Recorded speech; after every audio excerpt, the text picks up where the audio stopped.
우리는 누군가에게 기대며 살아갑니다. 부모에게 기대고, 어떤 사람들은 자녀에게 기대고, 어떤 사람들은 또 배우자에게 기대고, 돈 있는 사람, 힘 있는 사람, 능력 있는 사람, 권력 있는 사람들에게 기대려고 합니다. 사람은 혼자 살 수 없기 때문에 그런 마음이 모두 나쁜 것은 아닙니다. 하지만 문제가 생기는 순간이 있습니다. 사람이 도움의 통로가 아니라 내 인생의 구원자가 될 때입니다. 그렇게 되면 관계는 무너지고, 사랑은 부담이 되고, 기대는 원망으로 바뀌게 되어 있습니다. 사랑하는 시청자 여러분, 우리는 참 재미있는 존재입니다.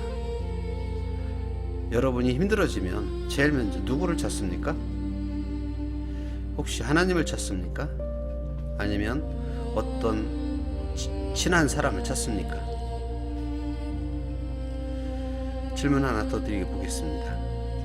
급하게 돈이 필요하면 당신은 누가 떠오릅니까? 하나님이 떠오릅니까? 아니면 어떤 사람이 떠오릅니까?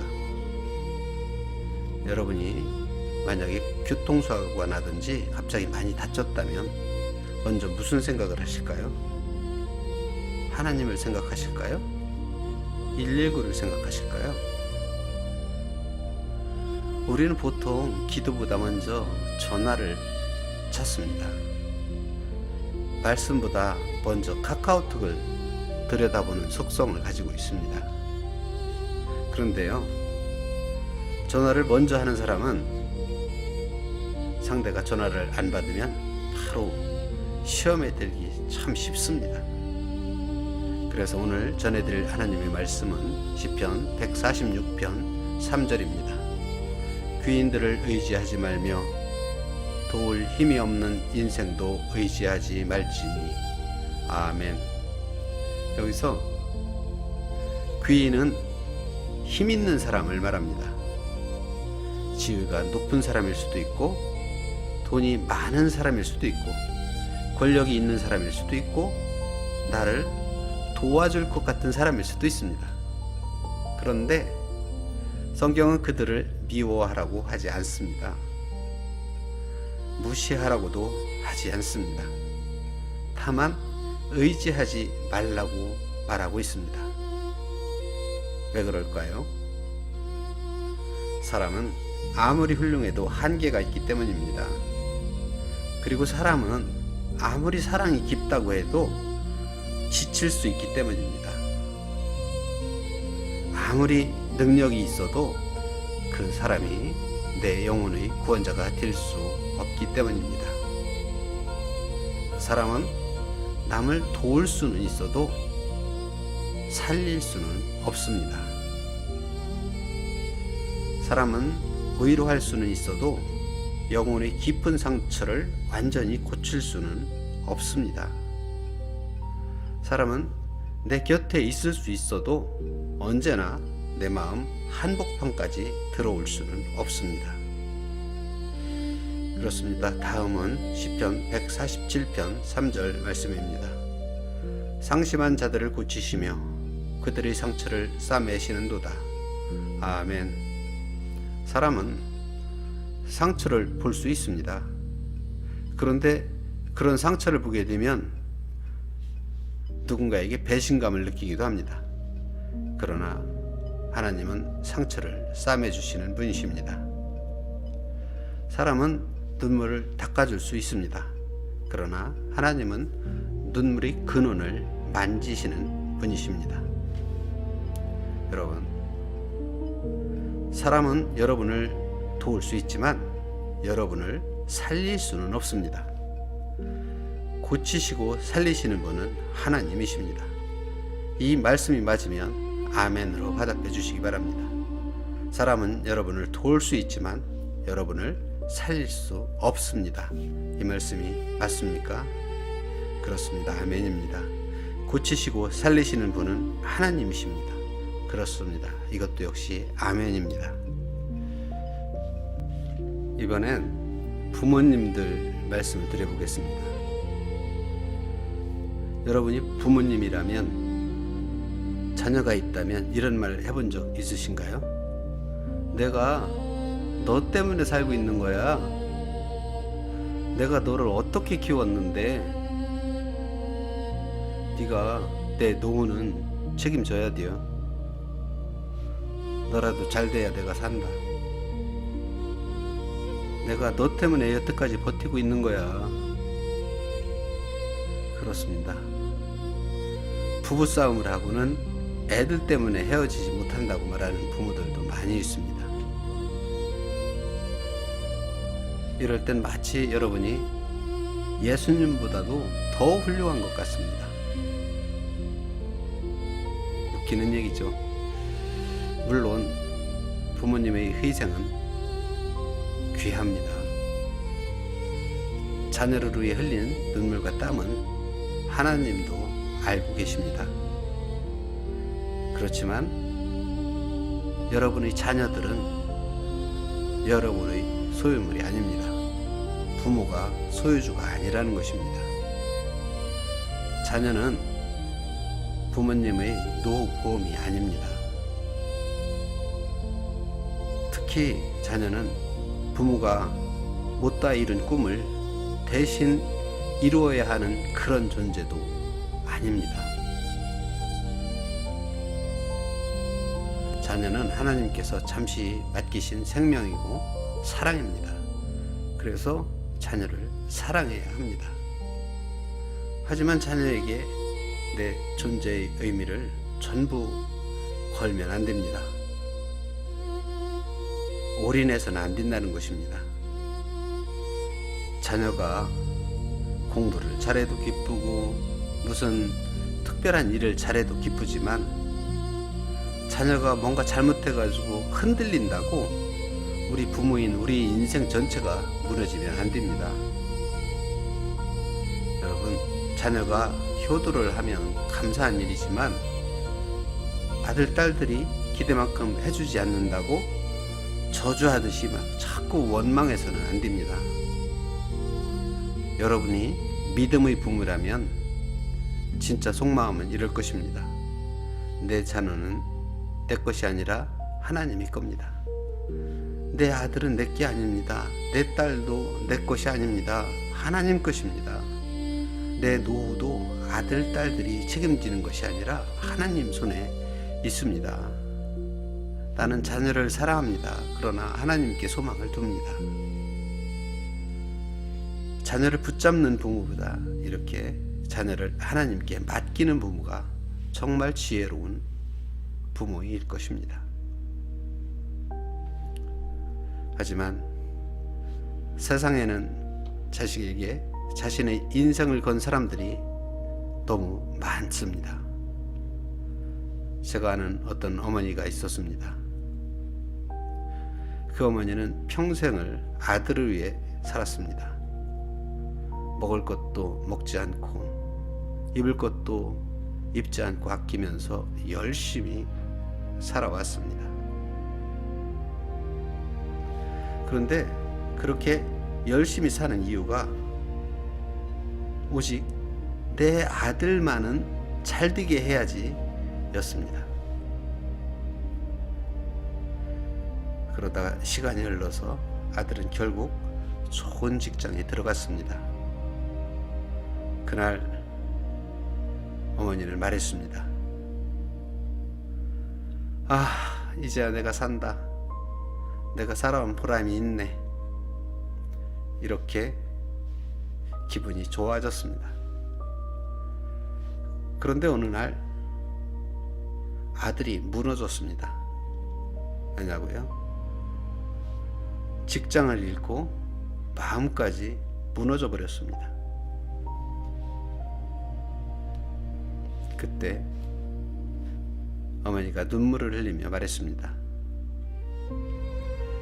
너라도 잘 돼야 내가 사는데.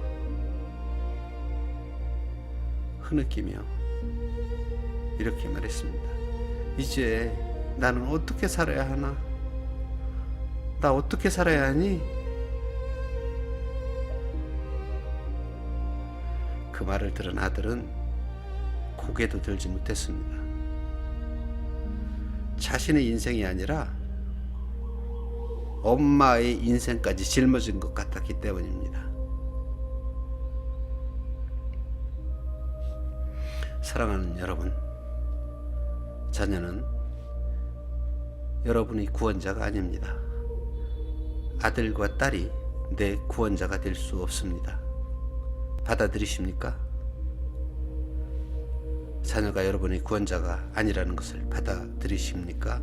그러면 아멘 하십시오. 자녀는 우리 구원자가 아닙니다. 아멘.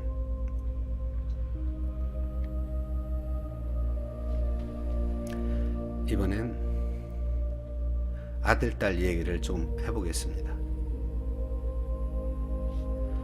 반대로 자녀들은 어떻습니까? 엄마가 다 해주겠지. 아빠가 해결해 줄 거야. 결혼을 앞두고도 결혼 비용은 부모님이 대주시는 거 아니야? 집은 부모님이 사주시겠지. 아니면 어떤 문제가 생기면 해결해 주시겠지. 나는 아직 준비가 덜 돼 있으니까 조금 더 기다려도 되겠지? 여러분, 부모의 도움은 아들에게 축복일 수 있습니다. 하지만 부모의 도움에 익숙해지면 영혼의 근육이 약해집니다. 믿음도 그렇고 인생도 그렇습니다. 그런 자녀들의 믿음은 하나님이 아니라 부모님을 향해 있습니다. 따라서 하나님 앞에서는 훈련을 하지 않으면 작은 바람에도 흔들리고 쉽게 무너집니다. 부모가 길을 열어줄 수는 있습니다. 하지만 부모가 대신 그 길을 걸어줄 수는 없습니다. 부모가 돈을 줄 수도 있고 돈을 도와줄 수도 있습니다. 하지만 아들 대신 딸 대신 살아주거나 내 지혜를 줄 수는 없습니다. 부모님이 기도해 줄 수도 있습니다. 하지만 자녀 자신이 하나님 앞에 무릎을 꿇어야 합니다. 아들, 딸들이 배워야 할 가장 중요한 고백은 부모님의 도움은 감사하지만 내 인생의 주인은 하나님이십니다. 이렇게 고백해야 되는 것입니다. 나는 부모님의 그늘에 숨어 살지 않고 하나님의 빛 앞에 서겠습니다. 라고 고백하고 선포하십시오. 그렇습니다. 자녀들의 믿음은 부모님이 아니라 하나님을 향해야 합니다. 부모가 아니라 하나님. 아멘이십니까? 그렇습니다. 부모가 아니라 하나님을 향해야 합니다. 자녀의 믿음은 부모가 아닌 하나님입니다. 아멘입니다. 이번엔 능력자에게 기대어 살아가는 사람들 이야기를 해보려고 합니다. 우리는 살면서 힘 있는 사람을 찾습니다. 좋은 인맥이나 좋은 배경을 가진 사람, 아니면 든든한 후원자나 나를 이끌어줄 사람을 찾습니다. 세상은 말합니다.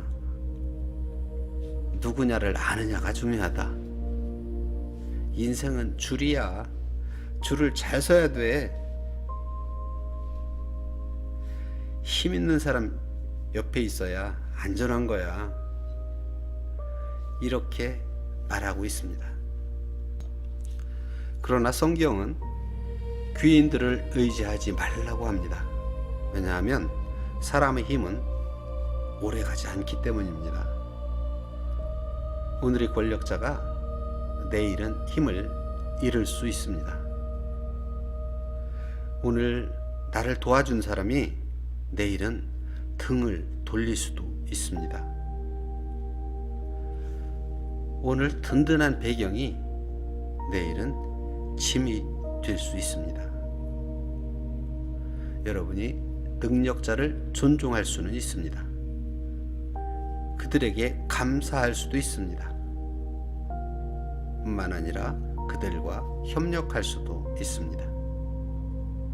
하지만 그 권력자에게, 그 능력자에게 내 운명을 걸어서는 안 됩니다. 하나님 없는 성공은 모래에 의해 지은 모래성과 같습니다. 하나님이 없는 인맥은 바람 앞에 왕겨나 끊어져서 힘없이 날아가는 연줄과 같습니다. 하나님 없는 의주는 언젠간 반드시 두려움으로 돌아옵니다. 하나님을 믿는 성도라면 사람의 줄을 붙드는 사람이 아니라 하나님의 손을 붙드는 사람이 되어야 합니다. 이번엔 배우자 파트에 대해서 알아보려고 합니다. 우리가 결혼하기 전에 이렇게 말하는 사람들이 많습니다. 나는 당신만 있으면 돼. 나는 사랑만 있으면 돼. 그렇습니다. 부부는 서로 사랑해야 합니다. 서로 돕는 배필로 살아야 그게 좋은 부부입니다. 아플 때 곁에 있어주고, 외로울 때는 이렇게 위로도 해주고, 무슨 충격적인 일로 무너질 때에는 서로 이렇게 붙들어 줘야 합니다. 그러나 남편이든 아내든 하나님이 될 수는 없습니다. 그런데 어떤 사람은 배우자에게 이렇게 말합니다. 당신이 나를 행복하게 해줘야 돼. 당신이 내 외로움을 다 채워줘야 해. 당신이 내 상처를 다 책임져야 돼. 당신이 좀 변해야 내가 살 수 있어. 좀 변해줘. 그게 그렇게 힘드냐? 이렇게 말하면 사랑이 무거워집니다. 배우자는 동반자가 아니라 구원자의 자리에 앉게 되는 것입니다. 그 자리는 너무 무겁습니다. 사람은 그 자리를 감당할 수 없기 때문입니다. 남편도 한계가 있습니다. 아내도 상처가 있습니다. 배우자도 지칠 때가 있습니다. 여러분, 내 안에 있는 깊은 결핍감이 있고, 또 어떤 배우자는 어린 시절에 상처가 있을 수도 있습니다. 어떤 사람들은 인정받고 싶은 갈망이 강렬하고, 어떤 사람은 버림받을까봐 두려워하는 마음을 그 배우자가 완전히 고쳐줄 수는 없습니다. 시편 147편 3절은 말합니다. 상심한 자들을 고치시며 그들의 상처를 싸매시는도다. 아멘. 상처를 싸매시는 분은 하나님이십니다. 배우자는 하나님의 사랑을 보여주는 통로일 수는 있지만 결코 하나님은 아닙니다. 제가 아는 한 남성분이 계십니다. 그는 이렇게 믿었습니다. 내가 결혼하면 좀 괜찮아질 것 같아. 나는 이 사람만 있으면 나는 살 수 있어. 난 이 사람이 꼭 필요해. 그래서 그 사람하고 결혼을 했습니다. 제가 드리는 이 이야기는 여러분의 이야기일 수도 있습니다. 결혼해서 처음에는 아주 좋았습니다. 함께 있는 것만으로도 정말 행복하다고 했습니다. 옆에서 봐도 행복해 보였습니다. 그런데 시간이 지나면서 그 마음이 조금씩 변하기 시작했습니다. 그러면서 우리 와이프는 왜 나를 이렇게까지 이해를 못 해주는지, 왜 내 마음을 이렇게 안 알아주지?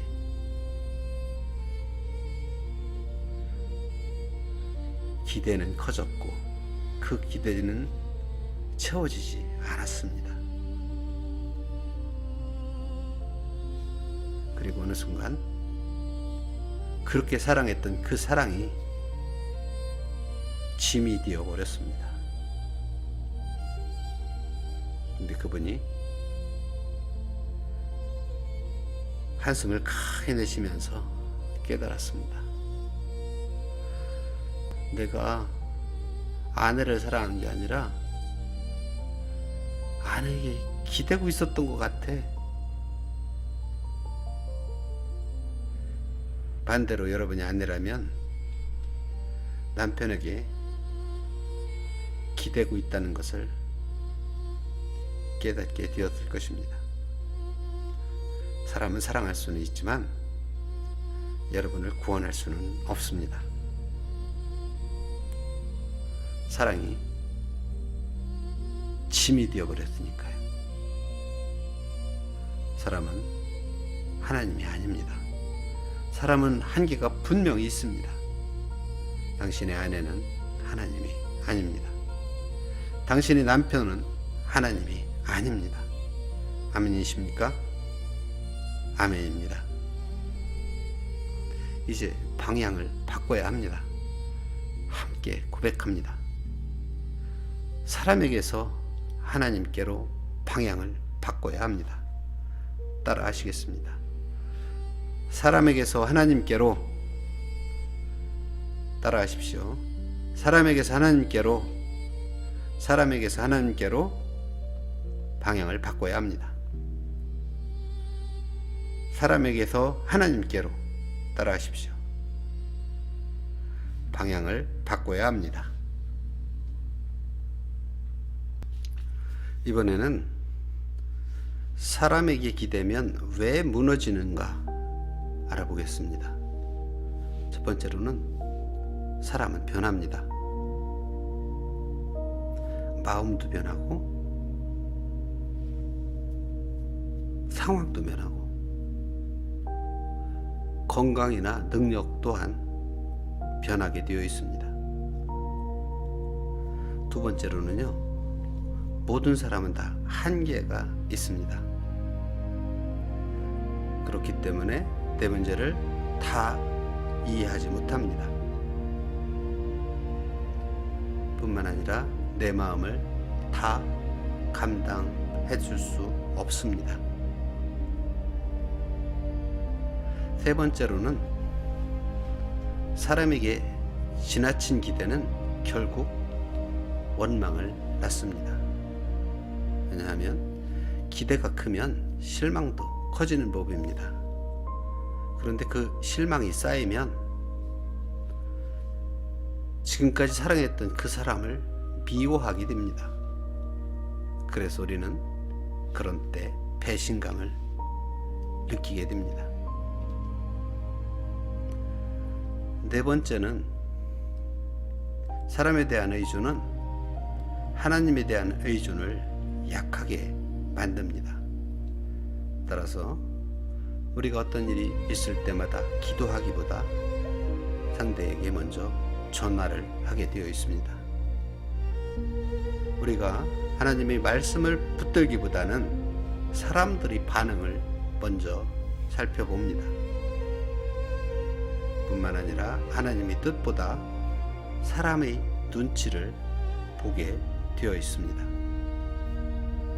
그래서 하나님은 우리를 미워해서 사람에게 기대지 말라 하시는 것이 아닙니다. 하나님은 우리를 자유롭게 하시기 위해서 그렇게 말씀하신 것입니다. 이번에는 하나님께 소망을 두어야 하는 이유에 대해서 말씀드리겠습니다.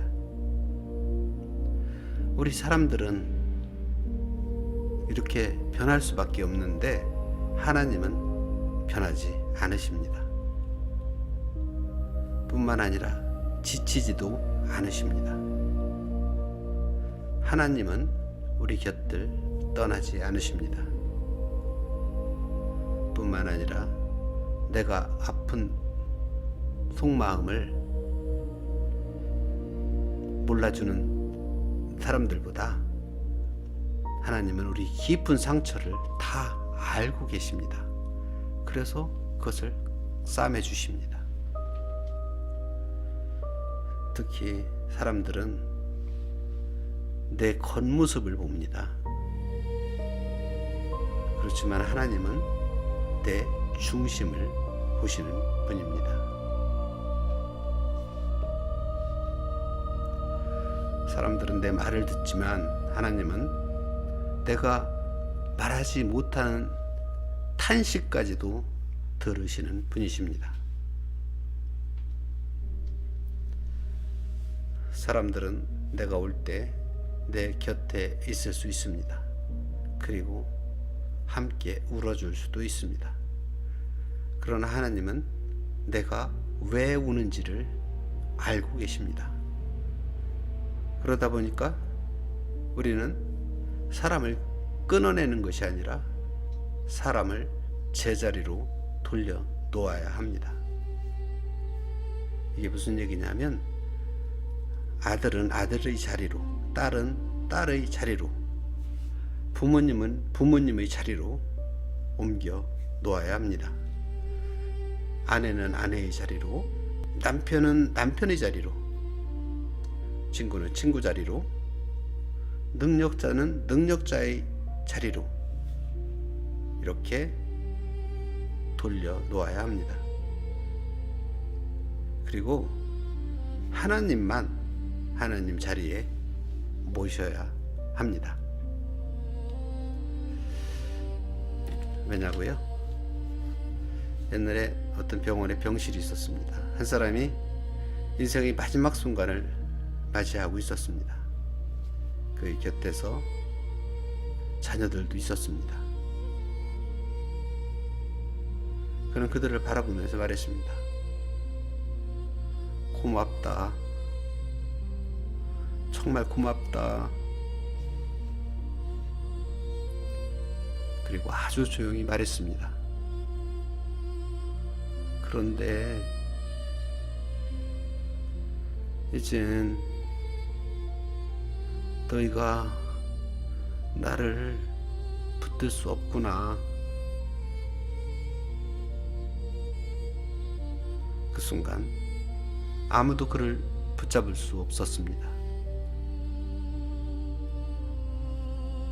여러분이 그렇게 좋아하는 돈도 붙잡을 수 없었고, 나를 그렇게 사랑해 주던 사람도 나를 붙잡지 못했고, 능력자라는 의사 선생님도, 또 나를 가장 고마워하는 가족들도 그분의 영혼을 붙들 수 없었습니다.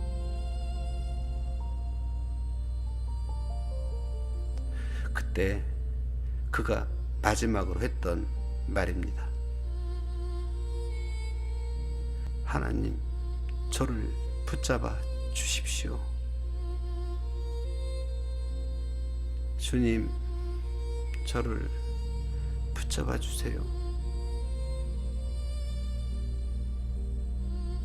사람은 끝까지 함께 할 수 없습니다. 그러나 하나님은 끝까지 붙드십니다. 믿으시면 크게 아멘 합시다. 아멘. 하나님은 나를 끝까지 붙드시는 분입니다. 아멘. 그렇다면 우리는 어떻게 살아야 할까요? 첫 번째로, 사람에게 기대기 전에 하나님께 먼저 기도를 해야 합니다. 우리가 살다가 무슨 문제가 생기면 먼저 하나님께 말하십시오. 사람에게 유치하게 구구절절 설명하기 전에 하나님 앞에 엎드리십시오. 사랑의 주님, 제가 또 사람들에게 먼저 기대려 했습니다. 주님, 제 마음을 붙들어 주시옵소서. 이렇게 기도하시기 바랍니다. 두 번째는요,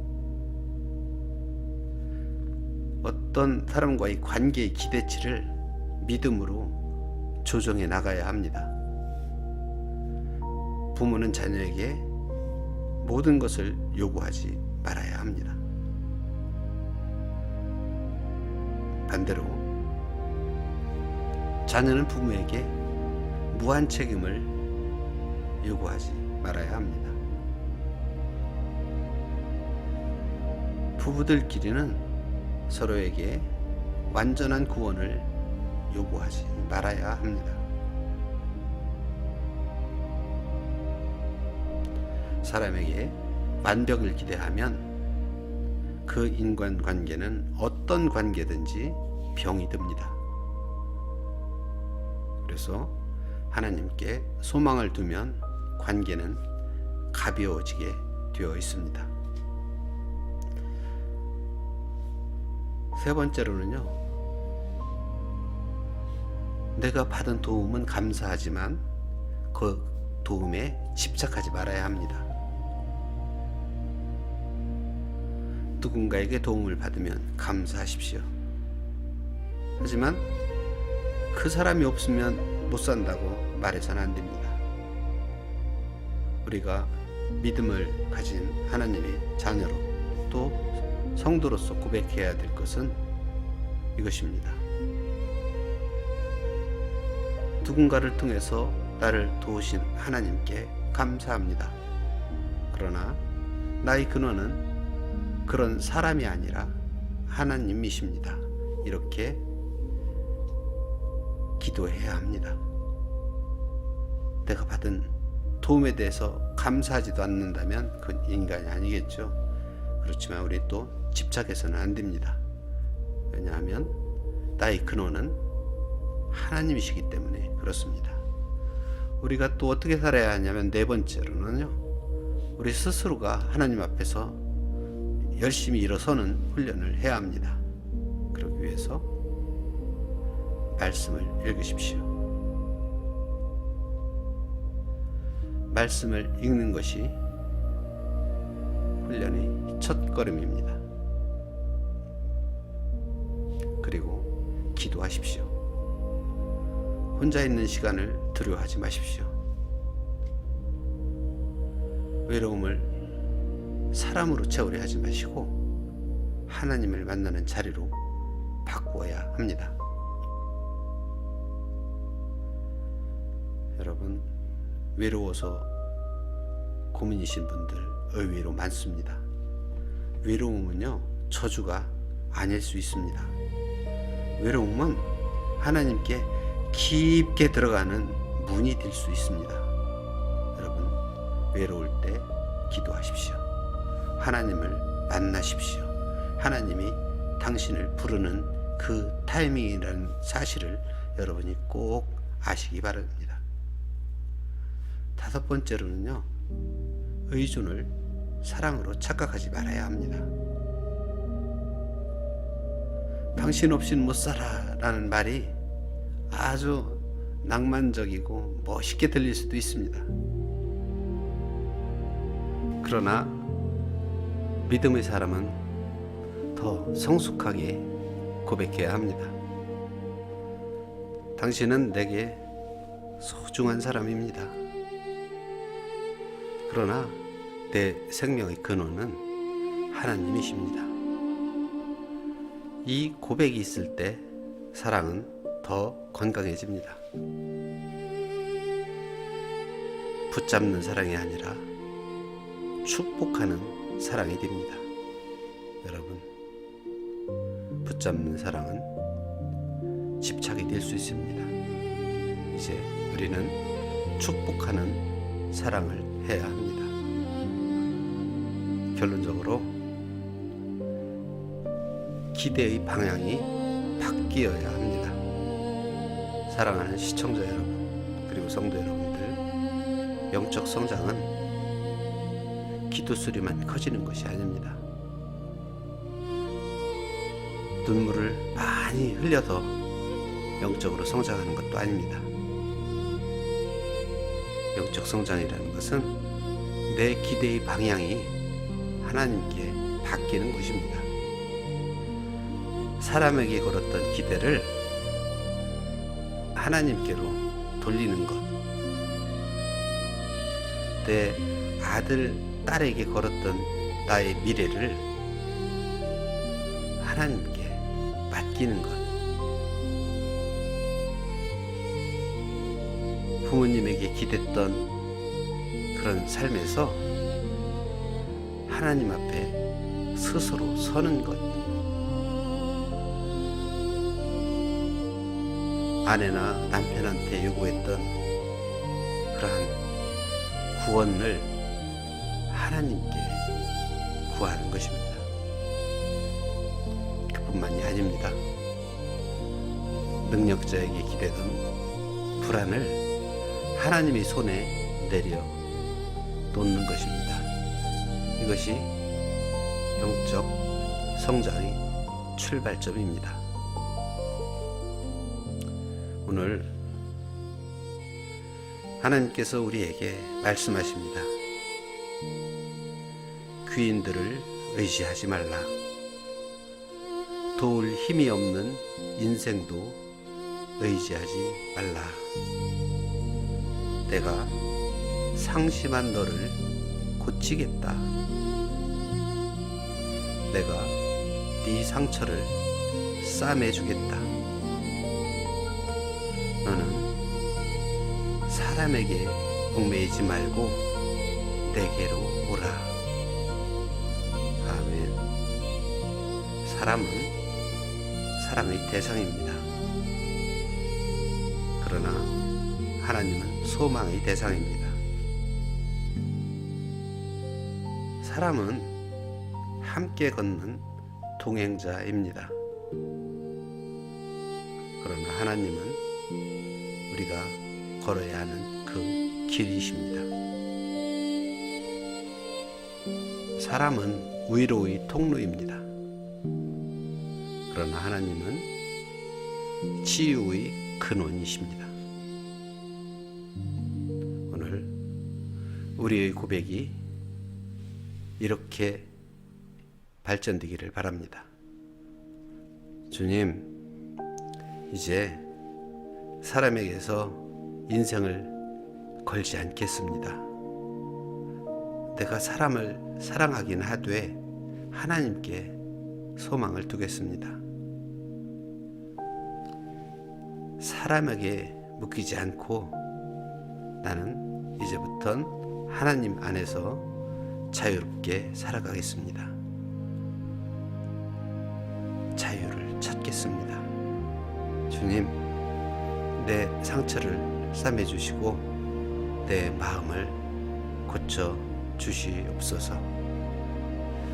오늘 이 고백이 여러분의 인생이 되기를 원하십니까? 원하시는 분은 아멘으로 고백합시다. 아멘. 마지막으로 함께 고백하겠습니다. 나는 더 이상 사람에게 인생을 걸지 않겠습니다. 따라 하시겠습니다. 나는 더 이상 사람에게 인생을 걸지 않겠습니다.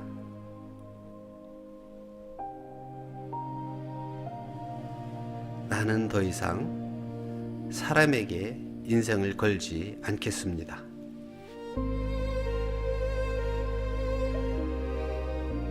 하나님께 소망을 둡니다. 아멘. 하나님께 소망을 둡니다. 아멘으로 대답해 주시기 바랍니다. 하나님께 소망을 두기를 원하시는 분들은 함께 기도하시겠습니다. 하나님 아버지, 우리가 너무 오래 사람에게 기대어 살았습니다. 아들, 딸에게 기대고, 부모님에게 기대고, 남편과 아내에게 기대고, 능력 있는 사람에게 기대고, 권력 있는 사람한테 기대고, 하나님보다 사람의 반응을 더 두려워했습니다. 주님, 우리의 마음을 고쳐 주시옵소서. 사람들을 미워하지 않게 하시고, 사람을 하나님 자리에 앉히지도 않게 하시옵소서. 내 아들과 내 딸을 사랑하되 하나님께 온전히 맡기게 하시고, 엄마 아빠 부모님을 공경하되 하나님 앞에 스스로 서게 하시고, 아내와 남편을 사랑하되 오직 하나님만 의지하게 하옵소서. 상심한 자를 고치시며 상처를 싸매시는 하나님 아버지, 오늘 우리의 마음 깊은 곳을 만져 주시옵소서. 우리들의 영적 성장과 풍요로운 삶을 위해 오늘 이 말씀을 들으면서 우리의 기대가 사람에게서 하나님께로 돌아오게 하시고, 우리의 상처가 원망이 아니라 기도가 되게 하시며, 우리의 삶이 다시 하나님 앞에서는 주님의 은혜를 누리게 하시옵소서. 존귀하신 예수님의 이름으로 기도드립니다. 아멘. 사랑하는 시청자 여러분, 오늘 이 말씀을 끝까지 들으셨다는 것은 이미 여러분의 마음이 하나님을 향해 움직이고 있다는 증거입니다. 어쩌면 우리는 그동안 주변 사람들에게 기대며 살아왔을지도 모릅니다. 그래서 기대가 실망이 되고, 실망이 상처가 되고, 그 상처를 안고 여기까지 오셨을지도 모릅니다. 그런데 오늘 하나님께서 여러분에게 조용히 말씀하십니다. 이제는 나에게 기대어라. 그렇습니다. 사람은 여러분을 완전히 붙들 수 없지만 하나님은 여러분을 끝까지 붙드십니다. 사람들은 여러분의 상처를 다 이해하지 못하지만 하나님은 여러분의 눈물의 이유까지 다 아시는 분이십니다. 사람들은 우리 곁을 떠날 수 있지만 하나님은 한 번도 떠난 적이 없으십니다. 그래서 오늘 이 자리에서 한 가지만 결단하시면 됩니다. 나는 하나님께 다시 기대겠습니다. 이 한 문장이, 이 한마디가, 이 한 고백이 여러분의 인생을 바꿀 수 있습니다. 무너진 마음을 다시 세울 수 있습니다. 이 결단이 여러분의 내일을 새롭게 만들 것입니다. 사랑하는 여러분, 여러분은 혼자가 아닙니다. 지금 이 순간에도 하나님은 여러분을 붙들고 계십니다. 그리고 말씀하십니다. 내가 너를 놓지 않는다. 이제 사람에게 걸었던 기대를 내려놓고 하나님께 소망을 두십시오. 그때부터 여러분의 인생은 무너지지 않을 것입니다. 그때부터 여러분의 마음은 다시 살아날 것입니다. 그때부터 진짜 여러분의 영적 성장이 시작될 것입니다. 진짜 부흥이 시작될 것입니다. 오늘 이 말씀이 단순한 설교로 끝나지 않기를 바랍니다. 여러분의 삶 속에서 살아 움직이는 말씀이 되기를 간절히 소망합니다. 사람은 답이 아닙니다. 하나님께 소망을 두십시오. 여러분의 삶 위에 하나님의 평안과 회복이 가득하시기를 축복합니다. 긴 시간 수고하셨습니다. 그리고 감사합니다.